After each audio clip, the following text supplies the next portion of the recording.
Halo semuanya, balik bersama saya Bijak. Hey, dan pada video kali ini kita kedatangan tamu spesial nih teman-teman nih. Ini namanya Kak Tommy. Hai semua, Halo halo. Kak. Weh, apa kabar Kak? Ini gara-gara Baik. corona ini kita nggak ketemu ini. Harusnya bisa ini. I- Nggak lewat iya, Zoom-an ya gini. kabar. Iya, aduh, ngeselin banget kan. Tahu Ya nih. syukurlah kabar baik, tapi gimana ya, kita udah karatan nih di rumah nih ceritanya nih. 3 bulan nggak Parah. keluar. Hah? Baru kemarin doang. Oh, 3 bulan nggak keluar? Wah, astaga. Gak Aku parah. sih ada setiap hari keluar, tapi nggak jauh-jauh lah. Paling juga cuma beli makan, itu pun nggak turun gitu loh. Kalau saya Kak Tetap paling di... jauh sampai pagar doang. Astagfirullah. Sabar ya. Sabar, Ini sabar. bijak nih abis corona kelar nih menggila guys. Jadi hati-hati lah. Mau bijak nih. Siap-siap nih Bisa semuanya gila nih. ya. Oke. Jadi teman-teman, Kak Tommy ini adalah mahasiswa double degree dari UI dan Universitas Groningen teman-teman nih. Dari itu adalah salah satu universitas terbaik dunia dan juga universitas di Belanda teman-teman nih. Jurusan manajemen dan internasional bisnis. Keren gak tuh teman-teman? Oke. Waduh. Jadi terbang saya nih, terbang. Terbang. terbang. Bukan Fly. ngefly. Oh, enggak. Belum Jangan. sampai situ. Belum. Belum sampai situ. Udah Ada bahaya nanti ngefly. ceritanya. Pas Belanda kan. Nah, ini kan Iya. karena Groningen itu di Belanda, mungkin pas nanti ceritanya. Ada Waduh. ngefly-nya. Ya. Oke. Jadi Kak Tom ini bisa gak ceritain itu double degree itu programnya gimana ya Kak?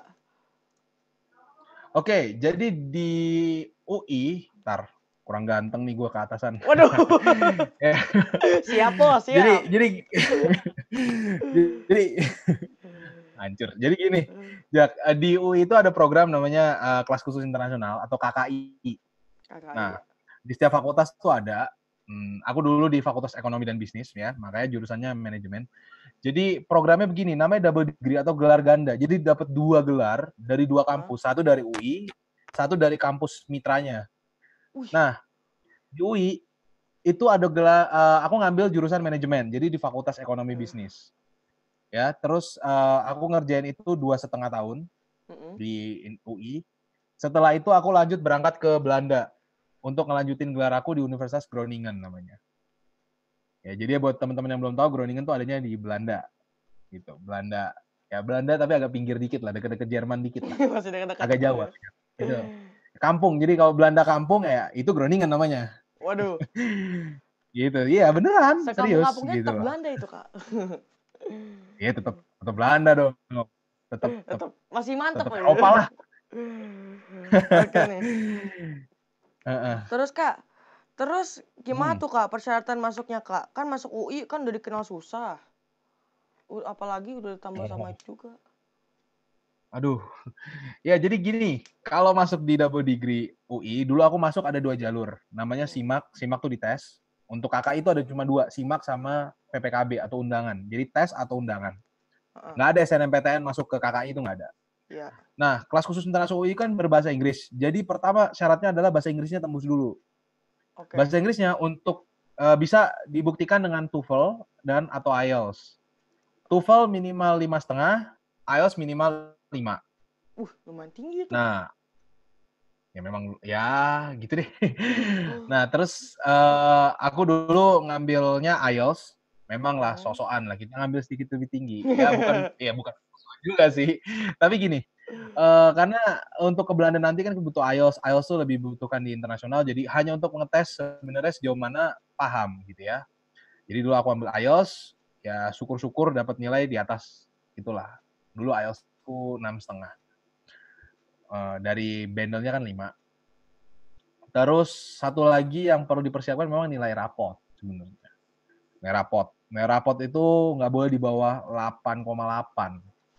Memang aku dulu belajar sekolah tuh saya jadi anak cupu ya. Jadi yang diem-diem baik-baik gitu ya. Jadi ya Oke. gitulah. Saya cupu dulu. Jadi ya gitu kawan-kawan. Nilai di atas 9. Rata-rata nilai dari kelas semester 1 sampai semester 5. Jadi kan SMA 3 tahun tapi yang diambil cuma semester 1 sampai semester 5.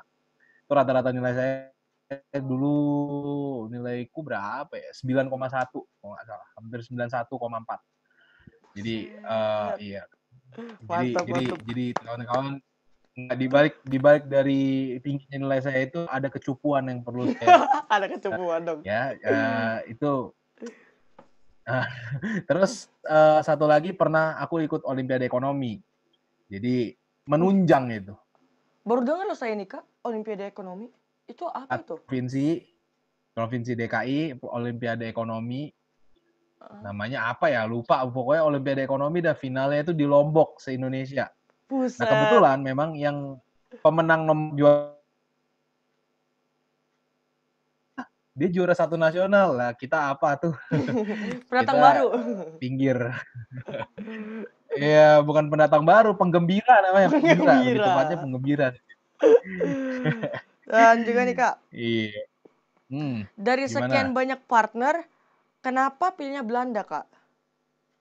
Terus apa Nah, juga iya, perbedaan kuliah di Indonesia dan di Belanda itu apa, Kak? iya, Jak, sebelum lanjut ke situ memang lupa nih aku ngasih tahu tadi, Oke. ya karena kan gua sama Bijak udah saling kenal lah, aku udah sama Bijak udah ini. Jadi di UI itu partnernya banyak. Kenapa pilih Belanda? Nih, pertama alasannya itu karena Belanda tuh Uni Eropa. Mhm. Uni Eropa itu beda dengan seluruh negara lain yang ada, Australia, New Zealand, Inggris, Amerika. Inggris sayangnya udah keluar kemarin. Yang bikin beda adalah Uni Eropa tuh sangat integrated satu sama lain, sangat berintegrasi antara negara-negara Eropa itu. Jadi lebih stabil lah, yang pertama. Yang kedua, dengan letaknya Belanda di Eropa, di tengah-tengah lah, tengah-tengah Eropa, tengah agak pinggir dikit sih. Dia lebih dekat kemana-mana. Jadi kita kalau jalan-jalan ya, emang otak gue cuma isinya jalan-jalan. Otakku ini jalan-jalan kali Portugal, terus ke Hungari, kemana. Jadi kita bisa jalan-jalan ke Eropa gitu. Dengan satu, karena kan Eropa udah satu, jadi satu sekarang. Visanya pun satu. Jadi jalan-jalan, jadi jalan-jalan tuh enak gitu, nggak ribet. Nggak pakai Kalau udah di Belanda ya paspor bisa itu? jalan. Iya, jalan-jalan. Kalau kita cuma cukup bawa KTP kadang-kadang, KTP. Jadi kita dapat KTP Belanda namanya Verblijf. Oke. Resident permit sih, bukan KTP.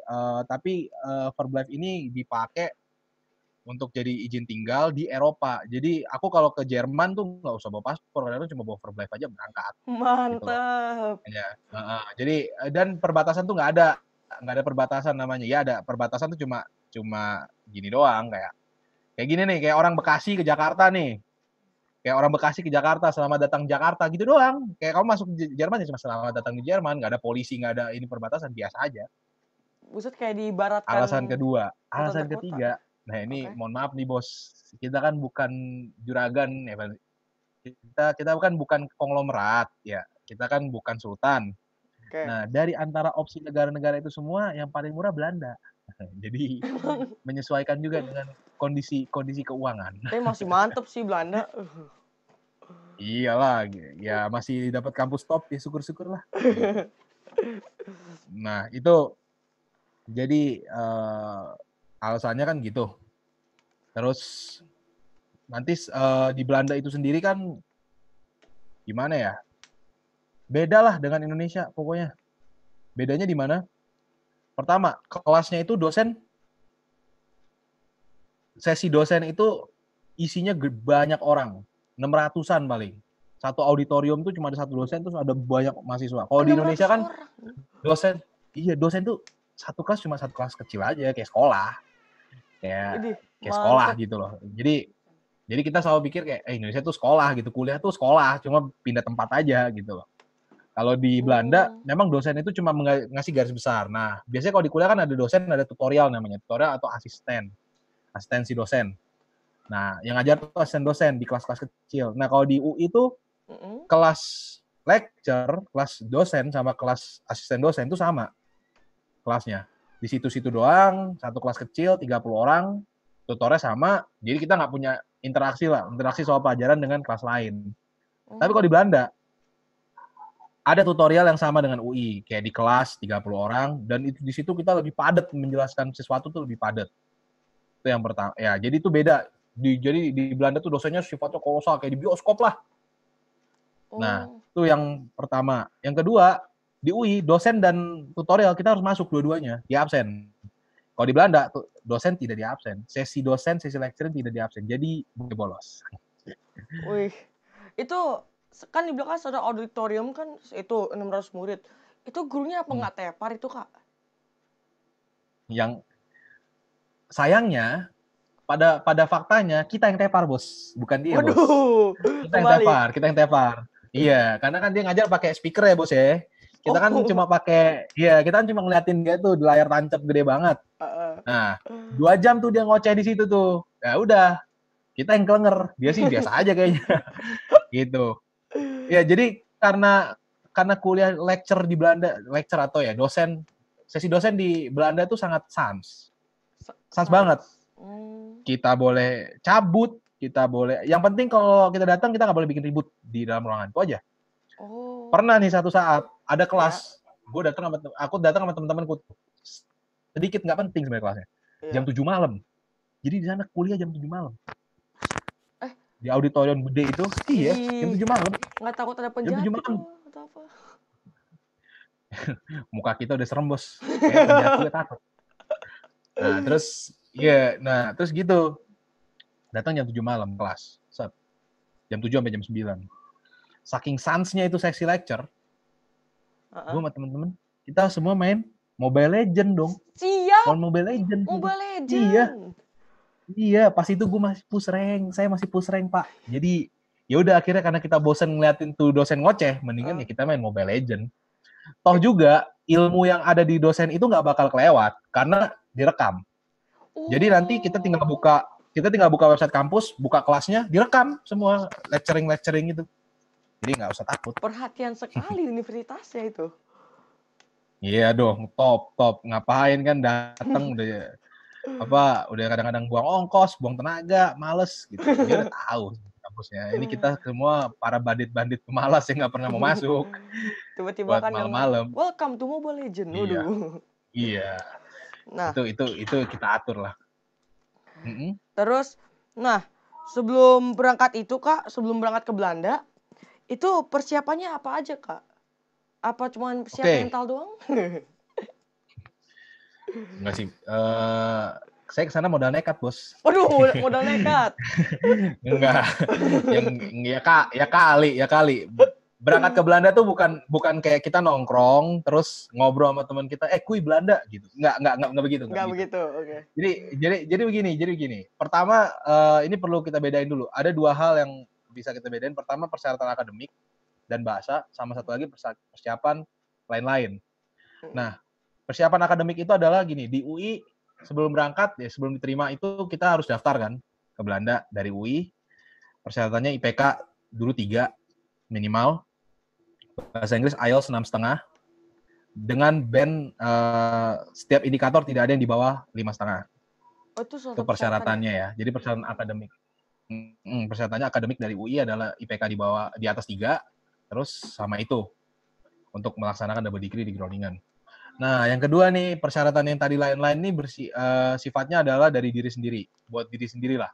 Contoh, persiapannya mental. Udah pastilah mental gitu loh. Jauh, negara yang 4 musim. Udah kita juga perbedaan waktu beda dengan tradisi Jakarta kan, jauh. 180 derajat. Beda tradisi, bener. Nah, itu kita harus udah siapin mental. Yang kedua, soal yang sifatnya teknis. Contoh, akomodasi. Akomodasi itu kalau bisa mesti ada dari sebelum berangkat kita udah punya gitu loh. Udah punya tempat kita mau tidur di mana. Kan nggak mungkin juga lah ya.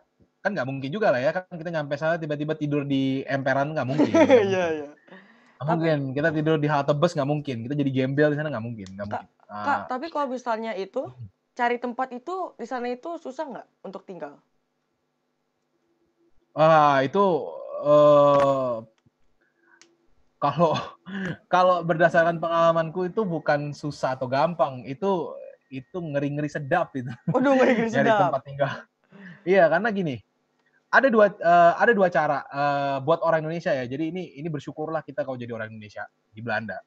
Ada 2 hal yang kita bisa lakuin untuk cari tempat tinggal. Pertama adalah googling sendiri, cari sendiri. Lewat Google, lewat Facebook. Di Facebook juga ada grup namanya Accommodation Groningen. Jadi nanti tinggal cari-cari aja. Ada orang mungkin mau cabut, kita masuk situ. Atau kalau bapaknya Sultan, ya dia cari sendiri di sana. Oh iya. Nah, itu salah satu cara. Yang kedua, bersyukurlah kita jadi orang Indonesia, kita punya namanya Perhimpunan Pelajar Indonesia, PPI di Groningen. Itu Nah, mereka kayak setiap tahun komunitas dong, Kak? kayak semacam komunitas paguyuban gitulah mahasiswa Indonesia di sana. Terus setiap itu kita di sana setiap tahun. Jadi mahasiswa-mahasiswa itu kan ada yang cabut, ada yang masuk. Nah, mereka suka ngasih tahu informasi soal mahasiswa yang cabut siapa aja, terus rumahnya mau disewa berapa gitu kan. Jadi mahasiswa yang pergi dari Groningen kan punya rumah tuh. Iya. Nah, daripada dia cari ke lain orang, ya cari aja orang Indonesia di grup. Pasti banyak yang mengemis minta-minta rumah. Oh. Karena untuk khususnya kota Groningen sendiri nyari akomodasi yang bagus, murah, dan dekat dengan city center atau dekat dengan mana-mana cukup sulit. Gitu loh. Di lokasi yang strategis cukup sulit. Oke. Terus, nah, kan kalau di Belanda kan jauh dari orang tua tuh, Kak. Jauh juga dari teman-teman semuanya. Apalagi makanan Indonesia kan, makan beda di sana. Nah, terus suasana Indonesia pasti kan juga kangen dong. Itu gimana sih, Kak, supaya bisa survive sampai selama ini? Apa gak kangen? 2 tahun loh masalahnya. Gimana ya?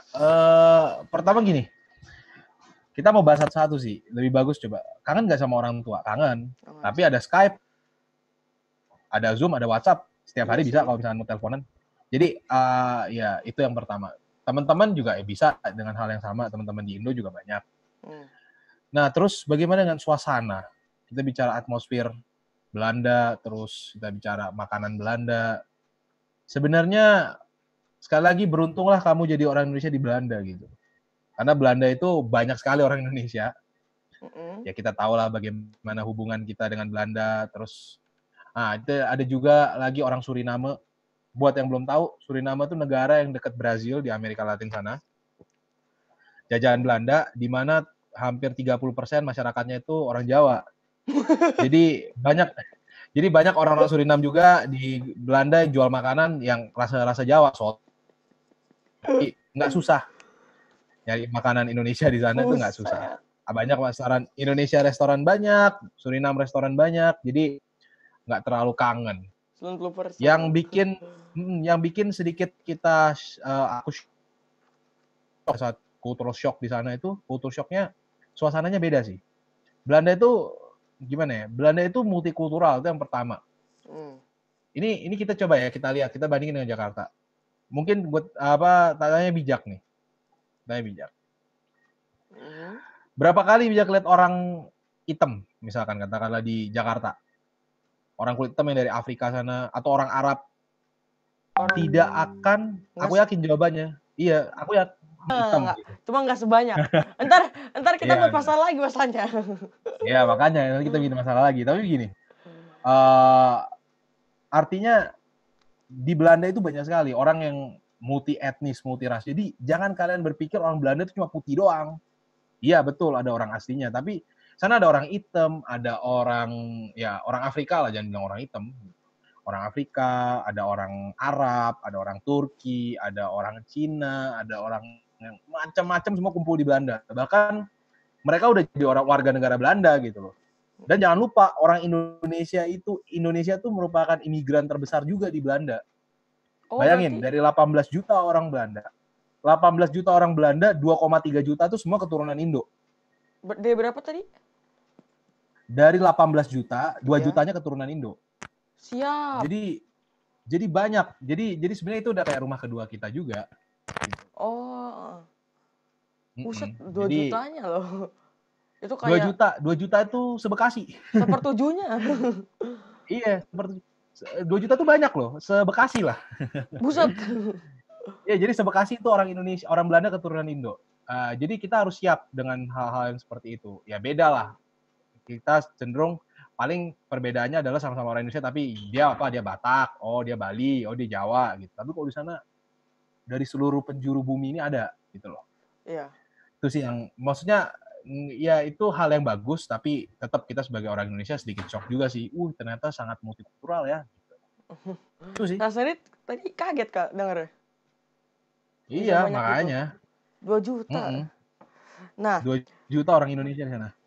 sekarang Gimana? lanjut nih Kak. Pertanyaan itu, soal kuliah di Belanda itu susah gak sih Kak? Kan pakai bahasa Inggris gitu.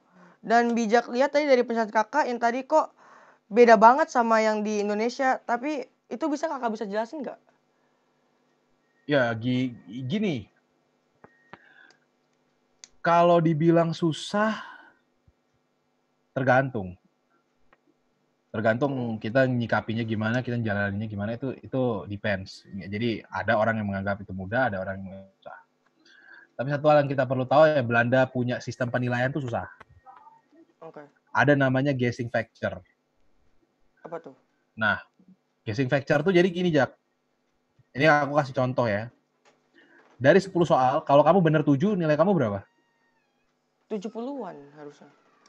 70-an kan? Iya. Tapi di Belanda nggak mungkin nilaimu 70, pasti 6,3 atau 5,9. Kok gitu? Karena poin-poin yang antara 7 ke 6,3 atau 5,9 itu dimakan sama yang namanya guessing factor. Jadi mereka berpikir kalau kamu tuh ada yang nebak gitu.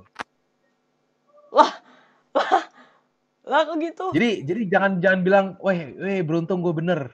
Nggak begitu, Bos. Permainannya di sana lain. Kok gitu? Iya, jadi nilai dipotong. Nah, dan satu lagi yang berbahaya, semakin banyak salahnya, guessing factor tuh semakin gede. Which is leads to ya nilainya dikurangin lagi gitu loh. Makanya pernah ada yang mungkin dapat cuma 20, cuma 2 nilainya. Nilainya 2, benernya cuma sedikit. Tapi tiba-tiba nilainya jadi 0. Karena kemakan habis sama guessing factor. Waduh. Dia berpikir dari jawaban itu jangan-jangan dia nebak semua. Bisa gitu. Nah, itu ya, jadi Belanda itu susah. Belanda itu susah banget gitu. Susah. Apalagi di Groningen ya bukan mau pamer atau gimana, tapi ya kita harus ya faktanya Groningen salah satu kampus terbaik di dunia gitu. Jadi kamu berhadapan sama orang-orang yang memang berat. Iya sih. Salah satu terbaik juga. Nah, terus kalau pertanyaannya gimana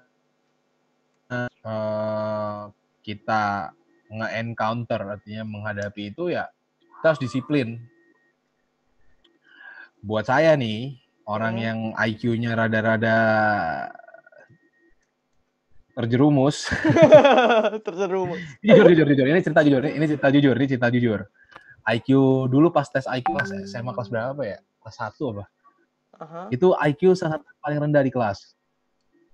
Oke. Tapi bisa masuk UI, bisa ikut lomba ekonomi itu karena ya disiplin, suka.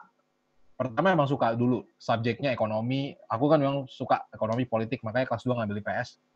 Terus aku sering baca, aku sering belajar soal-soal itu, jadi merasa wow itu interesting gitu. Jadi kita ngerjain belajarnya nggak beban. Berarti intinya karena Kak Tommy suka jadinya kayak lebih enjoy lah. Nggak merasa kesulitan Enjoy. gitu. Enjoy yang pertama. Yang kedua, bukan sekedar kita harus menikmatinya, tapi kita juga punya strategi gitu loh. Gimana supaya kita bisa belajar semuanya dalam waktu yang ada gitu loh. Waktu yang tersisa. Dengan waktu yang ada gimana? Maksudnya waktu yang ada itu gimana sih, Kak? Maksudnya gini, katakanlah ujian itu 2 bulan lagi gitu loh. Kapan saya harus mulai start untuk belajar? Kapan saya harus mulai memahami materi-materinya? Nah, kalau buat aku sih yang penting tuh ya disiplin. Artinya kalau katakan gini, aku jujur aja punya daya nangkep materi itu susah. Paling rendah ya, itu mungkin dijelaskan dengan IQ yang rendah tadi. Tapi yang bikin kita survive tuh satu, kita tekun. Katakanlah gini, Jak. Ujian 2 bulan lagi. Buat anak yang terjerembab kayak kita ini, kayak potongan terjerembab kayak kita ini, dibutuhkan waktu yang lebih lama untuk belajar. Bener nggak? Iya. Nggak mungkin belajar 1 malam doang terus itu nggak akan mungkin. Soalnya kalau saya kadang paksain kadang, Kak. Oh, silakan dicoba. Mungkin sampean pinter. Enggak, Mungkin enggak. sampean pinter, beda sama saya. Oh, saya Pas-pasan, 20 Bos, lah. pas-pasan. Rata-rata cuma Nah, 7. jadi gitu. Bagus loh. Itu. Jadi gitu. Jadi kita butuh waktu yang lebih untuk belajar. Jadi ya udah nikmatin aja. Pada saat teman-teman yang lebih pintar mungkin dia belum belajar, dia masih main-main. Karena dia masih mungkin bisa belajar nanti-nanti gitu. Karena dia daya tangkapnya bagus. Ya gue belajar, kita belajar aja gitu loh. Sendiri, baca segala macam. Gitu loh. Kita mulai terbiasa akhirnya, konsisten. Setiap hari misalkan baca 2 chapter, 2 bab, 2 artikel, 2 ini. Jadi dibiasain aja. Sehingga apa? Kita bakal survive sendiri kok. Gitu loh. Memang perbedaan kita ini aku cuma mikir gini, perbedaanku cuma satu dengan mereka. Aku butuh waktu yang lebih lama aja untuk belajar. Nggak kayak mereka yang bisa express. Tapi apakah I regret it? Apakah aku nyeselin? Enggak juga. Gitu loh. Memang kadang-kadang sakit hati sih nggak teman-teman yang masih bisa main sementara kita udah harus belajar gitu loh. Iya. Tapi nggak apa-apa. Ya mungkin Tuhan mau lihat ikhtiarnya, mau lihat usahanya. Oh ya, bentar. Kak Tommy, kan misalnya kita bahas tentang ini, Kak Tommy pernah nggak ngelihat misalnya Kak Tommy udah belajar susah-susah, terus tiba-tiba ngelihat temennya Kak Tommy gitu, yang dapetnya lebih tinggi, padahal belajar kayak gak terlalu lama? Ada pasti. Makanya penyesalannya banyak. Kadang Artinya nyesek gitu. banyak envy-nya, banyak irinya. Tapi makanya gini, pernah begitu, terus ya nilaiku nggak setinggi dia. Tapi begini, mungkin gini Jak, mungkin kita sebagai manusia nanggepinnya itu dari segi keiri hatian kita itu, jadi nggak akan. Aku percaya orang iri itu nggak akan sukses gitu. Kecuali kamu iri Tapi dengan jadi semangat. cara, maksudnya yang kamu iri jadi semangat Jadi gitu. semangat. Kalau kamu kerendam dalam iri hati itu kayaknya nggak mungkin kamu bisa survive, kamu bisa bahagia gitu. Kenyataannya ya aku berpikir, aku coba lihat, mungkin karena aku iri sama dia gitu. Jadi jadi aku ngelihat terlena gitu. Aku refleksi belajar jadi dulu nggak berarti. fokus. Iya, iya. Jadi aku jadi nggak fokus belajar. Aku jadi cuma fokus untuk bagaimana aku bisa lebih bagus dari dia gitu. Sebenarnya nggak boleh kalau kita begitu. Kita fokus belajar aja. Kita fokus jadi yang terbaik. Bukan ngebandingin sama orang lain, tapi kita harus jadi yang apa ya sifatnya. Janganlah banding-bandingin sama orang lain. Jangan lihat orang lain gitu loh. Kerjain aja apa yang bisa kita kerjain. Yang terbaik yang bisa kita kasih apa. Tapi terbaik tuh ukurannya jangan dibanding sama orang lain. Terbaik tuh diukur sama skill diri sendiri. Jadi gitu. Supaya kita tetap konsisten sama tujuan kita, konsisten sama cara kerja kita. Sehingga ya kayak tadi ini contoh-contoh yang kayak begini akhirnya kita survive gitu. Oh. Berarti salah satunya juga ulet, harus ulet juga dong berarti. Iya, harus ulet gitu loh. Konsisten dan disiplin itu yang penting. Konsisten, disiplin dan ulet. Oke. Iya, gitu loh. Itu yang sangat-sangat penting sih. Terus, nah, Kak, kalau ngelihatnya sesuai itu, kira-kira gimana dengan kayak social support Kakak di sana? Apa ada orang atau perhimpunan Indonesia yang Kakak kenal atau ikutin?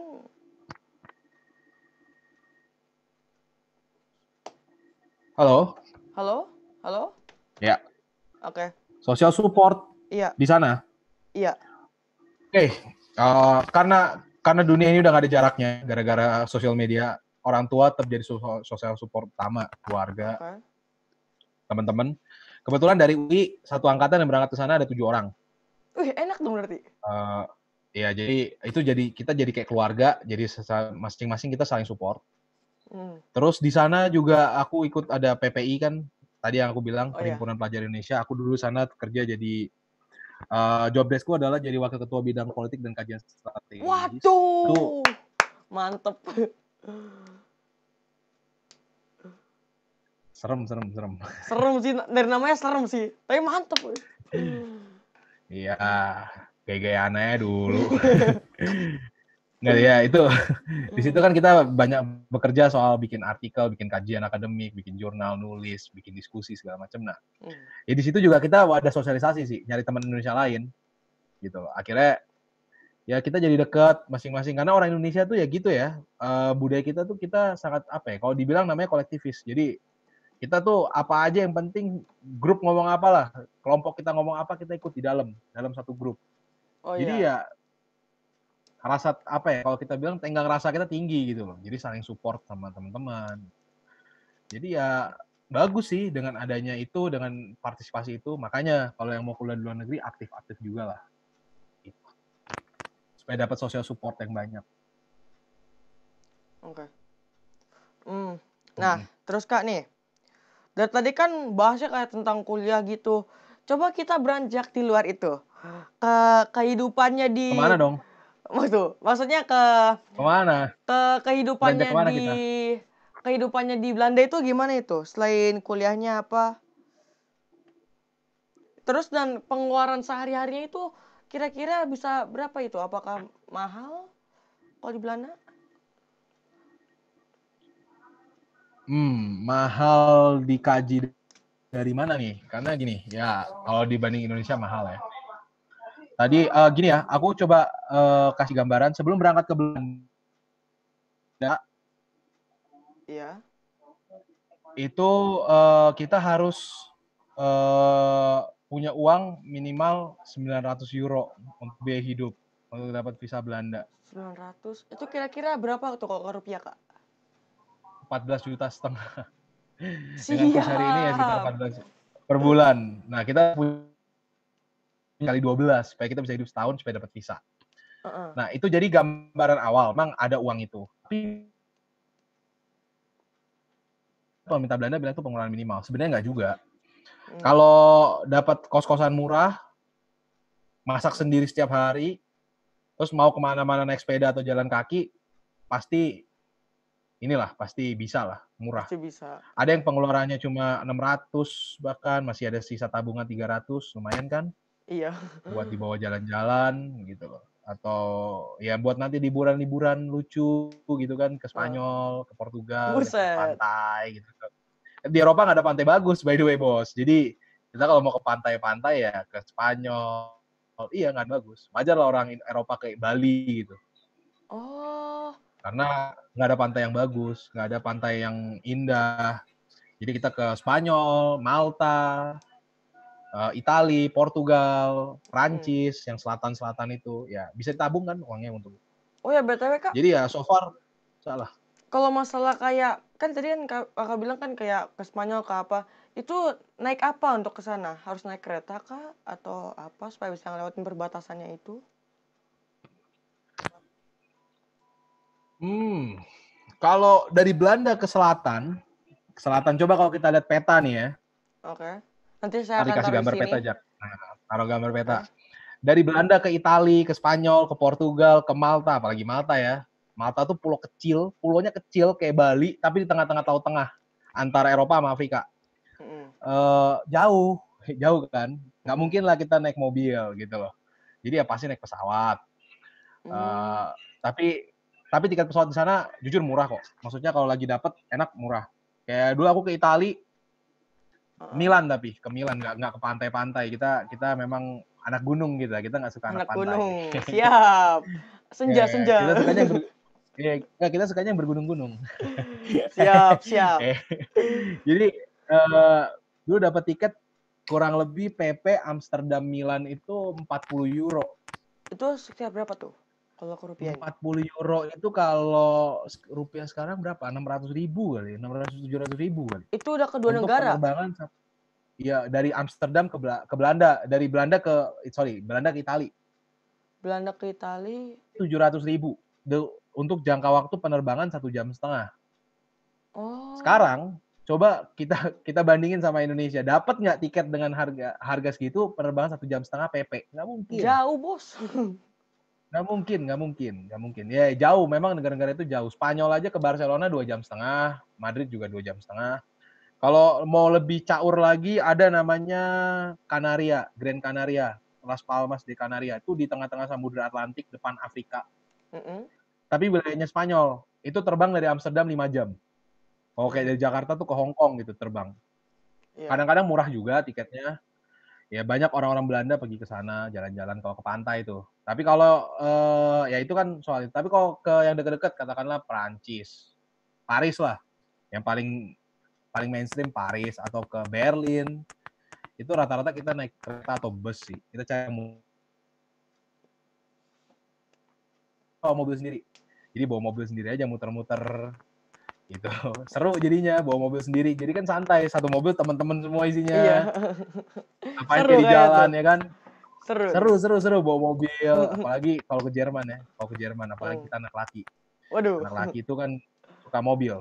Iya. Nggak mungkin karena kayak di Jerman, kebetulan Groningen tuh letaknya cuma 40 menit dari Jerman.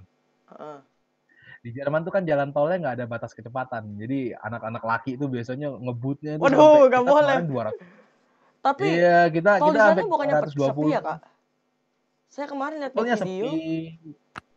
Itu Tergantung sepi. sih kalau Belanda rame sebenarnya. Kalau di Jerman juga ada yang sepi, ada yang rame, tergantung. Kayak di Jerman itu soalnya kan negara besar, jadi kayak ada kota besar, ada kota kecilnya. Kalau kamu kota besarnya macetnya ke Jakarta gitu. Cuma kalau di kota-kota kecil atau jalan tol antar kota gitu kayak di kita kayak Cipali lah gitu. Ya sepi gitu. Nah, disitulah kita gas mobil tuh pernah kita gas tuh sampai 220 gitu. 220 kilometer tuh masih ada yang balap lagi. 220. Ya, tapi Buset. iya, kita Tinggi dulu banget. pernah ngegas mobil gitu. Iya gitu loh. Jadi ada perjalanan kita tuh dari Hamburg kan Jerman, balik Groningen 2 jam 20 menit pernah kita begitu. Jalan malam tapi nggak ada macet. Jalan malam jam 12 dari Hamburg sampai Groningen jam setengah 3-an, 2:20. Buset, jalan Jalan malam. Dan biasanya tuh orang ya kita karena masuk Indonesia kan, wah nggak ada kecepatan bos gitu. Don't try this at home guys. Don't try this at home. Tapi we did it. Ya gitulah. Seru. Makanya kuliahnya di Eropa. Kalau kuliah di Inggris nggak bisa beda-beda gitu. Oke nih, setelah nanyain soal kehidupan di sana nih, aku mau nanya langsung nih, tanya soal kakak sekarang. Apa goals kakak ke depan setelah melewati masa-masa yang kalau dibilang ngeri-ngeri asoy ini? Apa kakak masih mau ke Eropa lagi apa gimana kak setelah menghadapi yang ngeri-ngeri gitu? Setelah menghadapi cobaan besar ini, Kia ada rencana sih mau balik Eropa lagi untuk S2, either S2 dan magang. Jadi aku mau apply S2 lagi, mau kuliah lagi. Nggak apa-apa lah kalau kata orang tanggung biar sekalian gitu loh. Iya. Belum bonyok gitu. Jadi kita memang udah dipukul-pukul, ibarat kata kita ditampar-tampar. Nah, biar aja S2 lagi supaya kita babak belur, nggak apa-apa. Bonyok. Sekalian gitu. Daripada ntar kerja terus ini lagi, ya ada sih memang mimpi itu. Atau memang mau internship sih, mau magang juga di Eropa juga. Eropa udah terlalu enak soalnya. Ya, dan itu pengalaman pribadi kita sih. Banding benua lain, Australia gitu-gitu, Eropa masih memberikan kenyamanan yang enak banget. Negaranya kan kecil-kecil. Jadi kalau pindah tempat, pindah suasana gitu. Udah PW lagi. Geser iya, udah PW di Eropa. Kita kayak apalagi kalau di Belanda, apalagi kayak di Belanda Selatan itu. Geser pantat dikit udah Jerman. Geser pantat itu ke kanan tuh, geser pantat dikit ke kanan ke Jerman. Kanan lagi ke kiri dikit ke Belgia udah, lain. Jadi asik lah gitu. Seru. Nah, seru. Nih, ini pertanyaan terakhir nih kak. Kan, nih kira-kira rencana Kak Tommy ke depannya itu apa? Dan Kak Tommy ini mau jadi apa nih kak kalau boleh tahu? Ya rencana jangka panjang sih, aku pengen kerja di kayak lembaga internasional ya. Kayak PBB atau OPEC atau apa ya, modelnya internasional. Ya doain lah mudah-mudahan. Amin. Ya itu rencana ke depan. Jadi itulah makanya kenapa aku ngambil program double degree juga, karena dibutuhkan pengalaman internasional. Dan pengalaman internasional tuh menurutku nggak ternilai harganya. Nah, jadi ya makanya kenapa juga dalam rencana jangka pendeknya aku masih mau gain pengalaman internasional yang lebih lagi. Pengen kerja di PBB itu segala macam butuh network yang internasional yang bagus sih. Intinya gitu. Ya wes, oke. Makasih Kak Tommy nih udah diajak ngobrol. Heeh. Berapa lama ini? Udah lumayan lama tadi. Makasih banyak nih Kak udah mau diajak ngobrol.